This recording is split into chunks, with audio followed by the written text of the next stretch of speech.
Hola, buenos días, buenas tardes o buenas noches, en dependencia de la hora que usted pueda conectarse y estar con nosotros acompañarnos, ¿verdad? En esta serie, La vida de Dios en el alma humana. Hoy estamos llegando ya al final casi, es decir, nos queda un video más con el que sí finalizaremos esta serie, la vida de Dios en el alma humana. Estamos tratando los últimos capítulos, ¿no?, de esta serie. Estamos tratando con los 5 aspectos que marcan la diferencia entre los creyentes, es decir, los cristianos, y los que no son cristianos, los que no son creyentes, aquellos a quienes Pablo califica o caracteriza, describe como los que andan conforme a la carne. Y recuerden que cuando hablamos de la carne en ese sentido o en ese contexto, se está refiriendo a la naturaleza pecaminosa humana. Los que andan conforme a la carne son los que todavía andan sujetos o sometidos al gobierno del pecado en sus vidas y que solo quieren satisfacer las demandas de esa naturaleza pecaminosa. Solamente quieren agradar a los deseos de la concupiscencia o los deseos de la naturaleza pecaminosa y caída. Esas personas, Pablo las describe como los que andan en la carne. Es bueno quizás aclarar que, como un detalle que no lo había visto hasta aquí, pero que es bueno verlo, y que en nosotros no surja, no nazca en ningún momento un sentimiento de mirar a estas personas con cierto desprecio o sin el amor adecuado, ¿no? Debemos mirarlas con amor, debemos mirarlas con compasión. Siempre recuerde, tenga muy presente que usted y yo salimos de la misma cantera, que Dios nos miró a nosotros con amor, Dios nos miró con misericordia, Dios tuvo compasión de nosotros y nos sacó a nosotros de la misma cantera de la que todavía andan estas otras personas no creyentes, no cristianos, sobre quienes no ha resplandecido la luz del Evangelio. Nosotros estamos aquí por la gracia de Dios simplemente, es decir, nosotros no estamos aquí porque hicimos algo meritorio, nosotros no estamos aquí porque tuvimos algún acto de justicia meritoria. No hay ningún mérito nuestro de ninguna manera, de ninguna forma. Así que bueno, pues cuando hablamos de los creyentes y los que no son creyentes, y la Biblia los califica como los que andan en la carne, tengamos el cuidado de no mirarlos con cierto desprecio, con cierto sentimiento inadecuado, ¿no? Porque recuerde que usted también salió de ese mismo lugar. Bueno, dicho esto, como un paréntesis aclaratorio, que me pareció bien esa aclaración. Sí, para que no nazca en nadie, ¿verdad?, un sentimiento de, yo soy el que anda en el espíritu. Bueno, sí, pero por la gracia de Dios, no fue por ti, no fue, es decir, no fue por nada que tú hiciste, no fue por ningún tipo de justicia o mérito propio, nada, definitivamente. Bueno, seguimos, para no extendernos demasiado. Hoy estamos viendo la quinta diferencia, o dicho de un mejor modo, el quinto aspecto que marca la diferencia entre los creyentes y los que no lo son. Vamos a hacer un pequeño resumen muy breve de las 4 diferencias anteriores. Las copié aquí para que no se me olvidara ninguna. Cristiano, ¿qué te hace diferente? En primer lugar, eres una persona habitada. Recuerda que eres morada permanente del Espíritu Santo. El Espíritu de Dios habita en ti y eso marca una diferencia importante. Recuerden que las implicaciones, los efectos, toda la explicación respecto a cada uno de estos puntos ya lo vimos en videos anteriores, así que le invitamos, si usted ha llegado a este video y no ha visto la serie desde el principio, por favor comience desde el principio. No es que no pueda ver este video ahora, pero lo más recomendable es que usted comience desde el principio para que entienda todos los valores, las explicaciones, todo lo que ya hemos dicho, porque hay cosas que vamos a seguir diciendo a partir de aquí en adelante que no podemos repetir porque ya fueron dichas definitivamente, y no podemos extender cada video desmedidamente para repetir lo mismo que ya hemos dicho. Así que por favor vaya al principio de la serie y conéctese allí desde ese inicio, y así irá entendiendo paulatinamente, progresivamente, ordenadamente todas las cosas que hemos estado diciendo y las que seguiremos diciendo. Bueno, en primer lugar, el primer aspecto que marca la diferencia es que tú eres una persona habitada por el Espíritu de Dios. El segundo aspecto de esa diferencia es que ahora estás bajo el dominio del Espíritu. Ya no estás bajo el dominio de la carne, ya no estás bajo el dominio del pecado, ya no estás bajo la ley, ahora estás bajo la gracia, y todo eso tiene implicaciones importantes. Está en el video correspondiente. Vaya allá. Bueno, la tercera diferencia, o el tercer aspecto de la diferencia, es que ahora perteneces a Cristo, y este es un valor importantísimo. Este es un valor, bueno, todos son importantísimos, pero bueno, algunos como que tienen cierta notoriedad. Bueno, perteneces a Cristo, y esto implica el señorío de Cristo en nuestras vidas. Y si alguna aclaración vamos a hacer aquí, que ya lo dijimos, pero bueno, si alguna aclaración haremos aquí, es que recuerde que si Cristo no es el Señor de su vida, si usted no está sometido al gobierno de Cristo, entonces Cristo tampoco es el Salvador de su vida.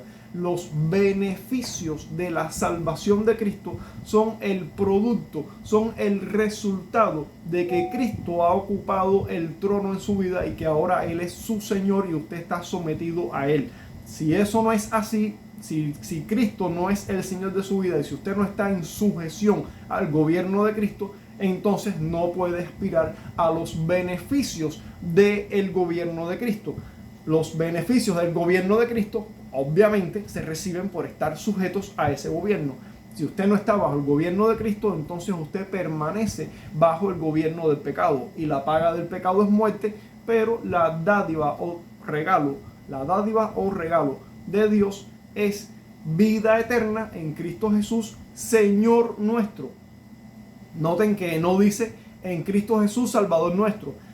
Si lo dijera, no es que estuviera mal, pero la implicación o el resultado o el fruto del beneficio de estar en esa unión con Cristo, que es la vida eterna, nuestra redención, el perdón de los pecados, etcétera, etcétera, se debe a que Cristo es el Señor de la vida, de la vida de cada creyente.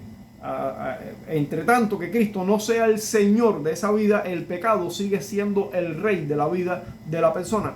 Así que para que una persona reciba los beneficios de Cristo, los beneficios redentores de Cristo, entonces el pecado tiene que ser destronado y Cristo tiene que ocupar el trono. Eso implica el señorío de Cristo, y bajo el señorío de Cristo se obtienen los beneficios de ese gobierno. Entonces, repetimos, si Cristo no es tu Señor, y esto es importante, entonces tampoco es tu Salvador. Muchas veces he oído muchísimo la predicación de un evangelio donde solo se predica a Cristo el Salvador, pero del señorío de Cristo no se habla nada, o muy poco, si es que se habla algo, y no se dan cuenta de que los beneficios de la salvación son el producto de que ahora Cristo sea el Señor de la vida de esa persona. Es como funciona. Bueno, vamos a seguir. Ya eso lo vimos ya en videos anteriores, así que vaya a los videos anteriores.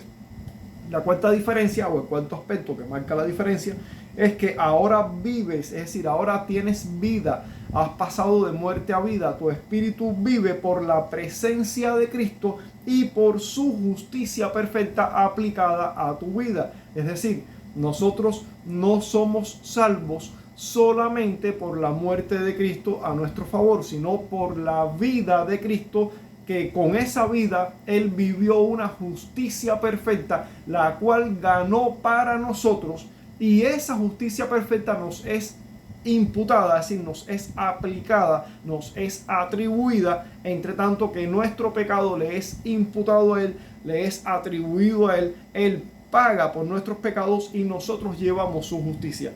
Y por esa justicia es que podemos ser justificados, porque cuando usted se une a Cristo por medio de la fe y esa justicia de Cristo le es aplicada a su vida, usted es revestido de la justicia de Cristo. Cuando usted se acerca a Dios en oración, a Dios Padre, ahora, a partir de ahora, a Dios, tratándolo en una relación de padre e hijo, Dios lo justifica, porque lo que Dios ve en usted no es su justicia propia. Lo que Dios ve en usted es la justicia de Cristo que lo reviste. Es decir, usted está cubierto de la justicia de Cristo. Dios recibe esa justicia y entonces usted recibe justificación. Entonces, bueno, todo eso ya le dijimos, está en videos anteriores.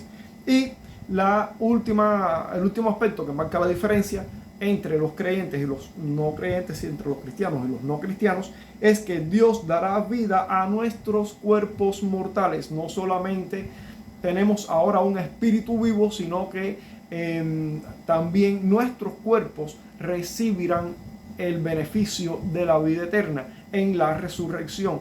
Y hay una diferencia, porque habrá resurrección para vida en los creyentes y habrá resurrección para juicio y condenación en los no creyentes. Así que ahí también se puede ver esa diferencia. Dios dará, o el Espíritu de Dios dará vida a nuestros cuerpos mortales. Vamos a leer la palabra de Dios allí en Romanos capítulo 8, verso 11. Y dice así la palabra de Dios: y si el espíritu de aquel que levantó de los muertos a Jesús mora en vosotros, el que levantó a Cristo Jesús de los muertos vivificará también vuestros cuerpos mortales por su espíritu que mora en vosotros. Esto es palabra de Dios, la escuchamos, y aquí hay una promesa maravillosa, y es la promesa de la resurrección. Bueno, este verso, del versículo 11, en este verso se encuentran dos grandes sí. El sí, si Jesús resucitó, y el sí de nuestra conversión. El sí de la resurrección de Cristo y el sí de nuestra conversión a Cristo. Es decir, si Cristo se levantó de los muertos, el texto dice, y si el espíritu de aquel que levantó de los muertos a Jesús, es decir, el texto está implicando que Cristo fue levantado de los muertos. Es decir, el texto está diciendo que hubo una resurrección, la resurrección de Cristo. Así que el primer sí es, si Cristo resucitó de los muertos. ¿Es verdad esa historia? ¿Es cierta la historia de la resurrección de Cristo? Y el otro sí es, si el Espíritu que levantó a Jesús de los muertos habita en usted, si habita en ti. Porque tienes que creer dos cosas: que Cristo resucitó de los muertos y que el Espíritu de Dios que resucitó a Cristo de los muertos habita en ti. Si una de estas dos cosas no es verdad para ti, o si ninguna de estas dos cosas es verdad para ti, pues tienes un problema.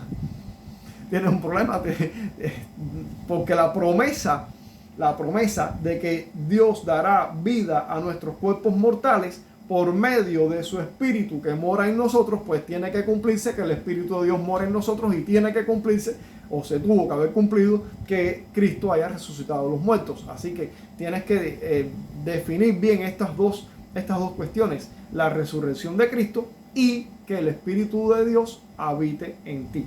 Entonces, hoy, en nuestro video de hoy, vamos a ver el primer aspecto de este pasaje. Nos vamos a centrar en responder acerca de las pruebas que la Biblia da sobre la resurrección de Cristo. Y en un siguiente y último video, con el próximo video que debe salir para la semana que viene, Dios mediante, estaremos finalizando nuestra serie La vida de Dios en el alma humana, y vamos a estar atendiendo al aspecto de que si el Espíritu de Dios habita en nosotros. Algo de este aspecto ya hemos hablado cuando vimos que la primera diferencia es que eres una persona habitada por el Espíritu de Dios. Pero bueno, vamos a tratar algo más respecto a ese aspecto, pero en esta ocasión va a ser en función del propósito final, que es la resurrección, o nuestra resurrección para vida. porque marca la diferencia con el resto de las personas que también serán resucitadas, pero no será para vida, sino será para juicio y condenación. Bueno, vamos a seguir. Entonces, las Escrituras presentan pruebas concluyentes, convincentes, de la resurrección de Jesucristo de entre los muertos. Cristo de hecho resucitó de entre los muertos. Y es importante cuando decimos de hecho, porque estamos refiriéndonos a un suceso o a un evento histórico, algo que pasó en la historia, algo que sucedió. No es una filosofía, no es parte de la ideología cristiana, no. Estamos hablando de un evento histórico que es fundamento de la fe cristiana. Si usted elimina la resurrección de Cristo de la fe cristiana, sencillamente elimina la fe cristiana. De hecho, verdaderamente, si Cristo no hubiera resucitado de los muertos, pues nunca hubiera habido una fe cristiana, nunca hubiera habido cristianismo. Aprovecho un momento para un pequeño comercial. Nada, no es un comercial realmente, es una expresión. Pero es una recomendación, eso sí, una recomendación. Queremos recomendar este libro de Josh McDowell, 9 evidencias que demanda un veredicto. Inicialmente, en un principio salió como un solo volumen, evidencia que exige un veredicto. Después salió un segundo volumen, 9 evidencias. Y posteriormente se hizo este volumen, es decir, se unieron esos dos volúmenes en uno solo, que es este. 9 evidencias que demanda un veredicto. Salió, pueden ver el grosor de este libro, es decir, bastante grande, pues se unieron dos volúmenes en uno, así que está compilado todo en un solo volumen, y es un libro muy bueno, un libro con muy buena información y que no tiene nada de desperdicio, así que particularmente lo recomiendo mucho. Existe otro libro que también recomiendo, que es el libro El caso de Cristo y El caso de la fe. Son dos libros en este caso, El caso de Cristo, El caso de la fe, de Lee Strobel. Ese no lo tengo en físico para mostrarlo, pero les comento al respecto, que también lo pueden buscar en las librerías cristianas o a través de Amazon, en fin. Bueno, el caso es que pueden buscar esos libros, son libros excelentes. Y básicamente el enfoque fundamental o el motivo que, por el cual surgieron estos libros es porque sus autores, cada uno en particular, Josh McDowell y Lee Strobel, cada uno de manera muy independiente del otro, fueron confrontados con la fe cristiana y fueron confrontados a defender que Cristo no resucitó de los muertos, porque precisamente la resurrección de Cristo es el pilar fundamental de la fe cristiana. Si usted elimina ese pilar, usted elimina la fe. Así que ellos intentaron desmentir la fe del cristianismo, trataron de eliminarla y terminaron escribiendo cada uno por su cuenta libros que terminaron siendo apologéticas, es decir, apologías o defensa de la fe, defensa del cristianismo.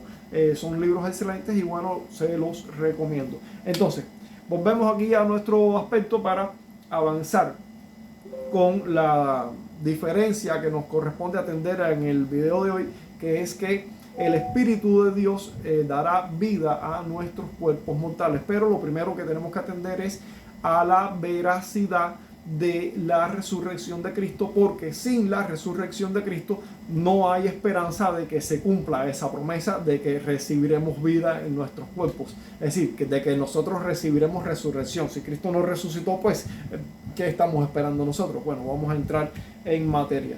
Las Escrituras presentan pruebas concluyentes de que Cristo resucitó de hecho de entre los muertos. La resurrección de Cristo se registra en Mateo 28, Marcos 16, Lucas 24, Juan 20, y se presenta el Cristo crucificado también en el libro de los Hechos, capítulo 1. De estos pasajes se pueden obtener pruebas, corroboración de la resurrección de Cristo. En este caso son pruebas internas que provee la Biblia, pero bueno, existen otras pruebas externas, pruebas que aparecen en la historia, en las vidas de los creyentes, en fin, pero bueno, hoy no podemos ver todo absolutamente, pero las pruebas internas de la Escritura son suficientes para creer en la resurrección de Jesús.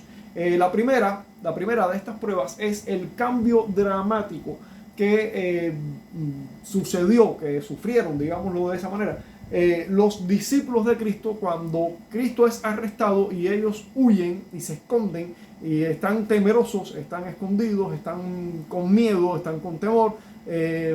Todo lo que era su expectativa fue derrumbada en un momento determinado, es decir, o así lo pensaban ellos, y estaban temerosos y escondidos, y de buenas a primeras aparecen estos hombres intrépidos, valientes, con desprecio de sus propias vidas, con desprecio de la muerte, predicando el Evangelio de Cristo. Y uno dice, bueno, ¿y qué hizo esa diferencia? Pues la resurrección de Cristo fue lo que marcó esa diferencia. ¿Cómo pudiéramos explicar que este cambio repentino y asombroso, o este cambio extraordinario en la vida de personas que un día antes estaban atemorizados y enterrados ahí en su escondite por miedo a las autoridades, y al otro día estaban enfrentando a esas autoridades? ¿Qué pasó? Algo tremendamente grande tuvo que haber sucedido. Pues evidentemente sí sucedió. Y es que el Cristo resucitado se presenta delante de ellos con pruebas indudables de su resurrección y de todos los beneficios y de todas las bendiciones que implica esta resurrección para los que confían, para los que creen en Cristo. Así que los discípulos se lanzaron a predicar al Cristo resucitado, porque Él, es decir, Cristo, había resucitado verdaderamente. Entonces esta es, digamos, la primera prueba que encontramos en las Escrituras. En segundo lugar, tenemos la vida del apóstol Pablo. La vida del apóstol Pablo, quien inicialmente conocido como Saulo de Tarso, un fariseo extremo, que perseguía a muerte. La Biblia dice de él, dice que respirando muerte contra la iglesia. Wow, estamos hablando de un perseguidor feroz. Es decir, no estamos hablando de un hombre intolerante que sencillamente le molesta la fe. No, estamos hablando de un perseguidor a muerte. Una persona que donde quiera que había un cristiano estaba dispuesto a atraparlo, apresarlo y matarlo. Un perseguidor feroz.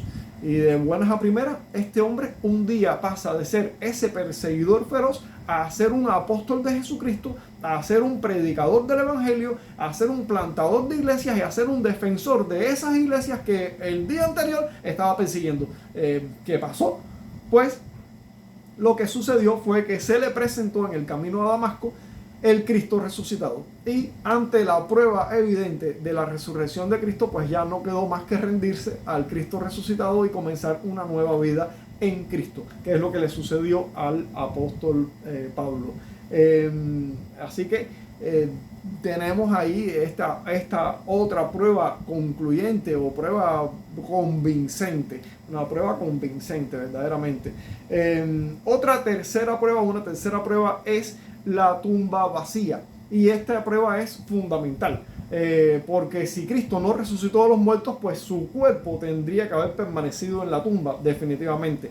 Se han levantado algunas teorías, yo diría que ilusas, hasta tontas, vaya, perdonen la palabra, pero es que no se me ocurre una mejor para describir las teorías que se han levantado en contra de la resurrección de Cristo. Y una de estas teorías es que los discípulos, las mujeres, los seguidores de Cristo salieron a predicar a Cristo resucitado, porque cuando fueron a la tumba a ver la tumba donde Cristo estaba puesto, ellos como que se equivocaron de tumba y fueron a una tumba vacía que definitivamente no tenía nadie, porque ellos se confundieron.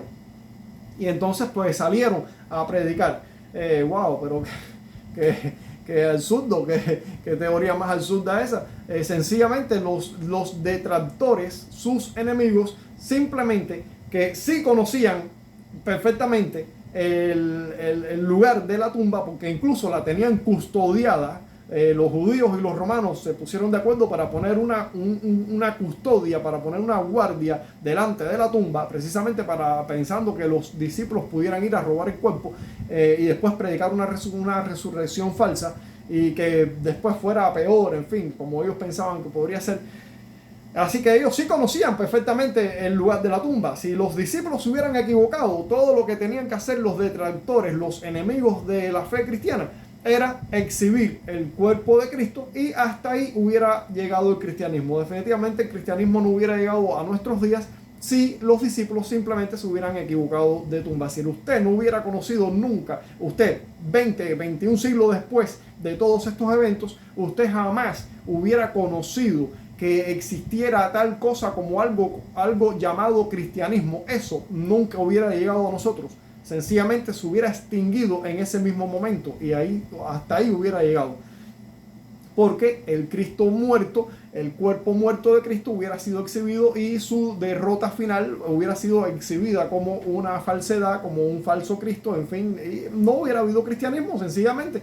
Así que esa teoría absurda y tonta de que los discípulos se equivocaron de tumba, pues ya lo estamos diciendo, es una teoría absurda. Definitivamente la tumba está vacía porque Cristo resucitó de los muertos. Y aprovecho para añadir un pequeño detalle que está circulando entre ciertas doctrinas erradas de algunos grupos, y entre estos pudiéramos citar quizás a los testigos de Jehová.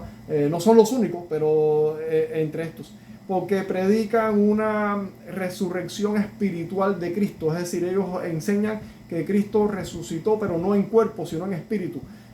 Bueno, para empezar, si lo que hubiera salido de la tumba hubiera sido solo el espíritu de Cristo y no el cuerpo de Cristo, pues para empezar, eso ni siquiera podría considerarse una resurrección. Para que pudiéramos hablar de resurrección, tiene que levantarse el cuerpo muerto. Si eso no pasó, no hubo resurrección.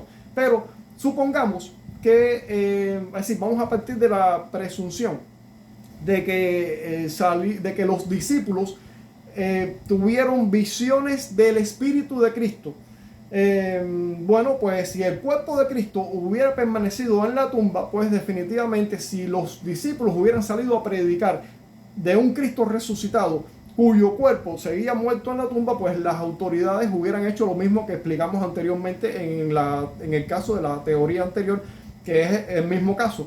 El cuerpo estaría en la tumba. Los detractores, los enemigos, hubieran tomado el cuerpo de Cristo, lo hubieran mostrado, y sencillamente hubieran dicho: ustedes son unos mentirosos, todo eso es mentira, el cuerpo de Cristo está aquí, y por lo tanto no hay cristianismo, se acabó, hasta ahí llegó. En fin, definitivamente esa teoría de que resucitó espiritualmente, eso también es un absurdo, porque si no hubiera resucitado corporalmente, el cuerpo de Cristo tendría que haber permanecido en la tumba. Pero eso no pasó. Eso no pasó, y la misma Biblia nos da los detalles, porque ahora no podemos entrar en todos esos detalles, pero vaya ahí a los evangelios y vea cómo Cristo sale de la tumba, cómo los guardias se quedan como muertos ahí, desmayados ante la gloriosa resurrección de Cristo. En fin, todo eso está escrito en la Biblia. Definitivamente ahora no podemos dedicar mucho tiempo a este video porque lo haríamos extremadamente largo, pero que Cristo salió de la tumba es un hecho bíblico bien establecido, y es un hecho histórico bien establecido, y es la base de la fe cristiana. Entonces, esa es la tercera prueba. La tumba de Cristo está vacía. Cristo no resucitó en espíritu, Cristo resucitó en cuerpo, porque si Cristo no resucitó en cuerpo, entonces la tumba no estaría vacía, pero la tumba de Cristo está vacía. Bueno, esa es la tercera prueba. Otra prueba de la resurrección de Cristo, y que es algo importante, es la gran relevancia que los apóstoles dieron a ese evento. En el capítulo 15 de Primera a los Corintios, Pablo particularmente se toma su tiempo para describir y abordar ampliamente el tema de la resurrección. Y es que es muy importante el tema de la resurrección. La resurrección de Cristo es importante por las siguientes razones. En primer lugar, si Cristo no resucitó de los muertos, entonces los creyentes tampoco lo harán. Simple. Si Cristo no resucitó de los muertos, entonces no hubo resurrección. Si no hubo resurrección de Cristo, entonces los creyentes que esperan en Cristo, pues no tendrían nada que esperar. Porque ¿qué estarías esperando de un muerto? Pues de un muerto no hay nada que esperar. Si Cristo no resucitó, pues los creyentes tampoco resucitarán. Pero la Biblia enseña la resurrección. Así que es obvio que Cristo sí resucitó de los muertos, porque tu esperanza de resurrección depende de que Cristo haya resucitado. Y eso también nos indica que Cristo no resucitó en espíritu, sino que resucitó en cuerpo, porque si no tus cuerpos, como dice la promesa de Romanos 8:11, que Dios dará vida a nuestros cuerpos mortales, claro, Dios dará vida a nuestros cuerpos, porque va a hacer con nosotros lo mismo que hizo con Cristo, resucitar a Cristo, no en espíritu, sino en cuerpo. Es una cuestión obvia. Bueno, entonces, si Cristo no resucitó, los creyentes tampoco resucitarán. Si Cristo no resucitó, entonces los creyentes no tenemos esperanza. Definitivamente no hay nada que esperar de un muerto. En segundo lugar, si Cristo no resucitó de los muertos, entonces su sacrificio por causa de nuestro pecado, es decir, Cristo se sacrificó como pago por nuestros pecados. Si Cristo no resucitó de los muertos, entonces su sacrificio fue inútil, su sacrificio fue en vano, su sacrificio no fue aceptable por Dios y nosotros estaríamos todavía muertos en nuestros delitos y pecados y no tendríamos ninguna esperanza, y lo único que tendríamos que esperar sería una resurrección para condenación, para juicio, pero no para vida. Entonces, de eso, es decir, nuestra resurrección para vida depende de que Cristo haya resucitado para vida. Y eso fue lo que pasó. Cristo resucitó para vida. Y Él es las primicias de los que durmieron, las primicias de los que han muerto, de todos los que han muerto en Cristo, todos los que han muerto a lo largo de la historia, desde que inició el cristianismo del siglo I en adelante, durante todos estos 21 siglos de historia cristiana, todos los que han muerto confiando en Cristo, Cristo es la primicia de los que durmieron. ¿Qué significa eso? Significa que Él es el que garantiza el resto de la cosecha. Cristo es las primicias, es el primer fruto, el primer fruto. Por lo tanto, el resto de la cosecha. ¿Cuál es el resto de la cosecha? La iglesia, los cristianos, nosotros somos el resto de la cosecha.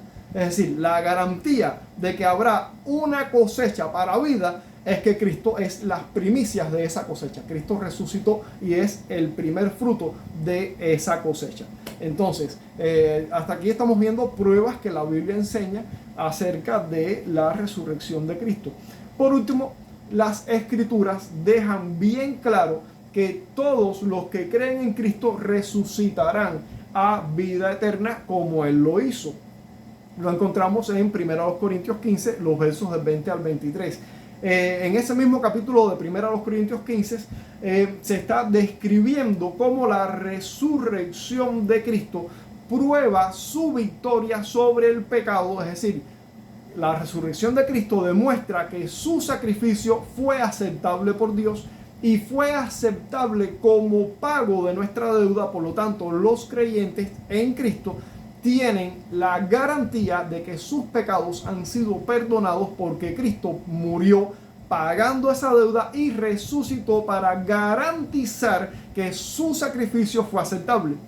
Si Cristo no hubiera resucitado, entonces eso indicaría que su sacrificio no fue aceptable. Entonces nosotros no tendríamos esperanza. Pero Cristo resucita para garantizar que su pago por el pecado, que fue su sacrificio, es aceptable por Dios. Así que los creyentes ahora tenemos esperanza. Si Cristo no resucitó, no tendríamos esperanza. Solo nos esperaría una horrenda expectación de juicio, como dice Hebreos 10:27. Entonces, 1 Corintios 15 describe cómo la resurrección de Cristo prueba su victoria sobre el pecado y nos proporciona el poder para vivir victoriosamente sobre el pecado. Lo vemos ahí también en los versos 24 al 34. Recuerden, 1 Corintios 15.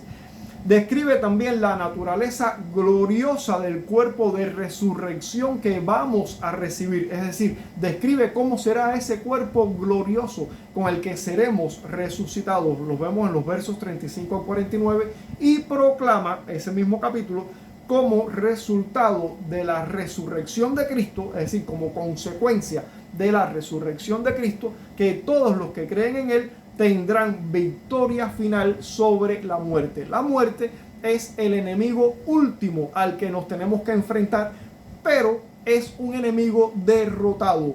Es un enemigo derrotado. Nos tenemos que enfrentar a él. Aún ese enemigo nos dará una mordedura, digámoslo de esa manera, pero es un enemigo derrotado. Es un enemigo derrotado. Es un enemigo que ya fue vencido por Cristo y que como mismo no pudo la muerte, no pudo retener a Cristo, del mismo modo la muerte no podrá retenernos a nosotros. Nos podrá atrapar por algún tiempo, pero no nos podrá retener para siempre, porque es un enemigo derrotado por la resurrección de Cristo. Y todo eso es la esperanza del creyente. Pero eso es la esperanza del creyente si Cristo resucitó realmente. Así que esa es la importancia de creer en la resurrección de Cristo. Y no solamente de creer en la resurrección de Cristo, sino de creer en la resurrección corporal de Cristo. Un detalle que quizás pudiéramos abrir un pequeño paréntesis rápido. Cuando Jesús aparece, una de las veces que aparece a sus discípulos y les dice, tóquenme, a Tomás le dice, mete tu dedo aquí en el hueco de la mano donde los clavos atravesaron la mano, y mete tu mano en el costado donde la lanza atravesó el costado, y tócame y comprueba y demuéstrate a ti mismo que estás en presencia del Cristo resucitado.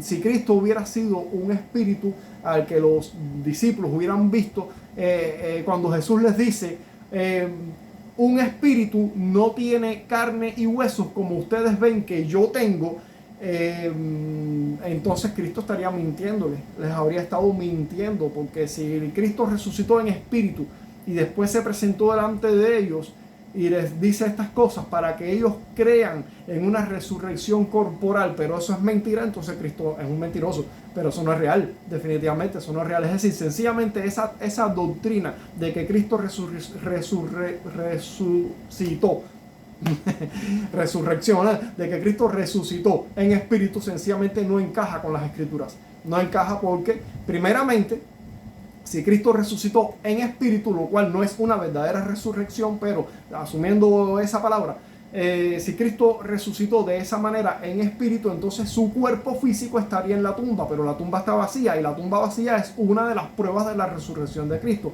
Pero en segundo lugar, no encaja con la aparición de Cristo a sus discípulos, y cuando Él les dice tóquenme, y les dice un espíritu no tiene carne y huesos como ustedes ven que yo tengo. Definitivamente Cristo resucitó corporalmente, lo cual demuestra la realidad de la tumba vacía y demuestra que Cristo realmente sí resucitó, es decir, que fue una resurrección real, porque que un espíritu salga de una tumba, eso no implica una resurrección, y eso es importante entenderlo. Entonces, es una gloriosa verdad la resurrección de Cristo. Así que, hermanos, dice allí 1 Corintios 15:58, así que, hermanos míos amados, estad firmes y constantes, creciendo en la obra del Señor siempre, sabiendo que vuestro trabajo en el Señor no es en vano. Toda tu obra y todo tu esfuerzo en el Señor no es en vano, porque Cristo resucitó de los muertos. Cuando Pablo dice, si Cristo no resucitó de los muertos y nosotros esperamos en un Cristo que no resucitó de los muertos, somos los más dignos de conmiseración, somos los más dignos de lástima de todo el mundo. Y es obvio, porque si Cristo no resucitó de los muertos, no hay nada que esperar de un Cristo muerto. De un muerto no hay nada que esperar. Entonces, lo que Pablo dice aquí, estad firmes y constantes, creciendo en la obra del Señor siempre, sabiendo que vuestro trabajo en el Señor no es en vano, porque habrá un producto, habrá un fruto, habrá un galardón, habrá una bendición, habrá una recompensa de parte de Dios, y habrá una garantía de toda esa bendición, de toda esa recompensa. Habrá una garantía de eso, porque Cristo resucitó de los muertos, y esa es la garantía de todo. Por eso es que Pablo puede decirles, estén firmes y constantes, permanezcan creciendo en la obra del Señor, entiendan que todo el trabajo que están haciendo para el Señor tendrá fruto, porque Cristo resucitó de los muertos. Si Cristo no resucitó, no hay nada que esperar. Esa es la cuestión. Si Cristo no resucitó, no hay nada que esperar. Entonces, aquí tenemos pruebas indubitables, aunque son pruebas internas de la Escritura, pero son suficientes. Pudiéramos atender en otro video quizás, pero no lo vamos a hacer porque vamos a cerrar la serie con el video próximo, acerca de las pruebas externas de la resurrección, en fin, es decir, pudiéramos hacer una serie nueva, pero bueno, ahora con las pruebas internas de las Escrituras es suficiente para entender que la resurrección de Cristo es una realidad que podemos y que debemos creer. Entonces, Según la Biblia, la resurrección de Cristo es definitivamente cierta, definitivamente cierta. La Biblia registra la resurrección de Cristo, afirma que más de 500 personas fueron testigos oculares de esa resurrección y luego desarrolla toda una doctrina decisiva sobre el hecho histórico de la resurrección de Cristo. Alguna vez alguien dijo que junto a la cruz, la tumba vacía debía ser símbolo de nuestra fe cristiana, porque la gran verdad es que nuestra fe se edifica o se derrumba en dependencia de la resurrección de Cristo. Si Cristo no resucitó, nunca habría habido cristianismo. Para empezar, el cristianismo nunca hubiera existido.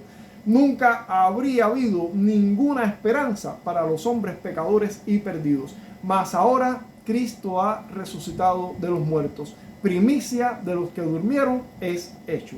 Dios te bendiga.